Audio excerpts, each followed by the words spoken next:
Hello and welcome back to our channel. This is our second season and we are really glad to have you back. If you like our content, we invite you to share it and subscribe. Don't forget to activate the little bell so you get all the notifications for the upcoming videos. Without any further ado, let's begin. Here's a short guide to dive into English instruction. While it's true that there are some teachers who prefer not to teach English 100% in English, there are some myths and misconceptions. Some teachers might say, I'd rather not use English all the time because language gaps. Some students have different background knowledge. The fact they come with different levels makes it hard for them to understand everything 100% in English. Second aspect is frustration. Some might get lost and demotivated. Code switching. I prefer to use Spanish or the first language so that I can clarify and confirm what I want to say. Time constraints. I cannot spend so much time trying to make myself understood. I have a lot to cover. Here's the thing. Learning a language is like learning to swim. This is what students can learn on their own, and this is the distance between a student's ability to perform a task under the teacher's guidance or with peer collaboration and the student's ability to solve the problem independently. This was also called the zone of proximal development by Vygotsky. This right here is the more knowledgeable other. It refers to anyone who has a better understanding or a higher ability level than the learner with respect to a particular task, process, or concept. The more knowledgeable other is normally thought of as being a teacher, coach, older adult, but it could also be tech tools such as computers, or knowledgeable others such as a younger person or peers. And this is out of reach. Students can't do this yet, or reach this yet. If you want to learn how to swim, you have to go to the swimming pool and swim. If you want to learn a language, you have to be immersed in that language and use it. Thank you, Jova. Such a nice quote. So, are your students in the comfort zone? Are they just chilling around by the pool, floating? Or do they feel challenged enough to use the language and then jump into the pool? We need to keep in mind that not all students learn the same way. There are learning styles. Learning style preferences refer to the characteristics, trends, and preferences in the ways people take in and process information. For instance, there is sensory preferences. Sensing learners prefer to take in information that is concrete and practical. They are oriented towards details, facts, and figures and prefer to use proven procedures. They are realistic and like practical applications. There's also personality types. Who hasn't had extroverts or introverts in class?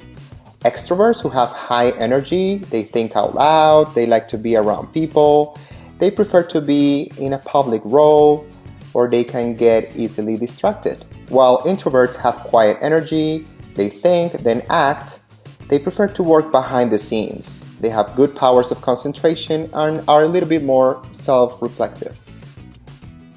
This one contrasts the learner who focuses on the main idea or big picture with the learner who concentrates on details. There are some global approaches and analytic approaches, and they learn a lot from each other. A balance between generality and specificity is very useful for language learning. The last learning style is called biological differences, and this one has to do with students who like to learn in the morning or in the afternoon or even in the evening, or those students who feel more comfortable learning when eating something, candy or drinking a cup of coffee, or even some students who get affected by temperature, lighting, sound, or even the environment. So how are you dealing with all this variety in your classroom? I'm really positive that you're using strategies. Have you used word banks, flashcards, spelling contests, pop quizzes? That means you're using the memory strategy. memory for the long term, for helping students retrieve information, even with body movement, TPR, that helps students remember. Have you used note-taking, summarizing, outlining, writing compositions, reading passages? That means you're working on cognitive strategies. Help students analyze, internalize, and even with mental coding. How about guessing, predicting, inferring, context clues? That means that you're working on compensation strategies, and it refers to help learners find synonyms from context or even relying on nonverbal communication such as gestures. The next one is rubrics, observing, peer and self-assessment, monitoring. Do you know what strategy this is?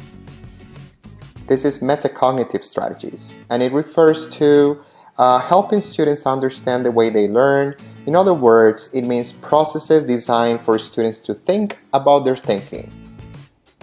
Last but not least, we have role-playing, self-control, show and tell, rewarding. This is part of the social affective strategies, and they deal with emotions, attitudes, motivation, and values that have an impact on learners and language learning. In a very important way, by the way, and it includes lowering anxiety, encouraging, taking emotional temperature. Social strategies include asking questions, cooperating, and empathizing with others. So after all these theory and learning styles and strategies, this is what's happening. This is your classroom reality.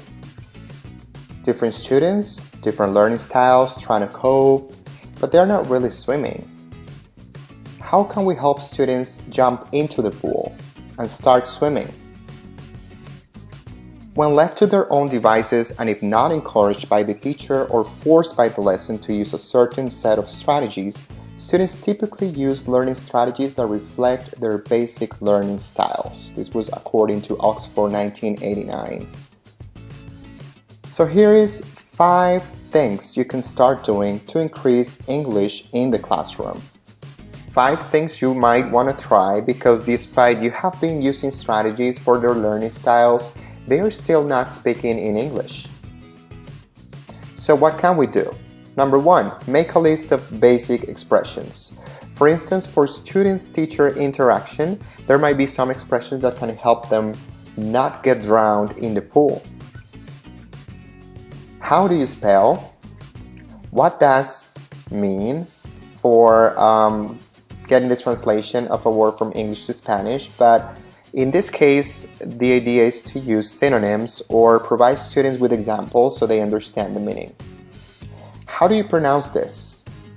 Could you repeat that, please? What's my group number? Because they're going to interact, right? Can I be next for participation? And what's the word for in English? Another opportunity for interaction could be student-student.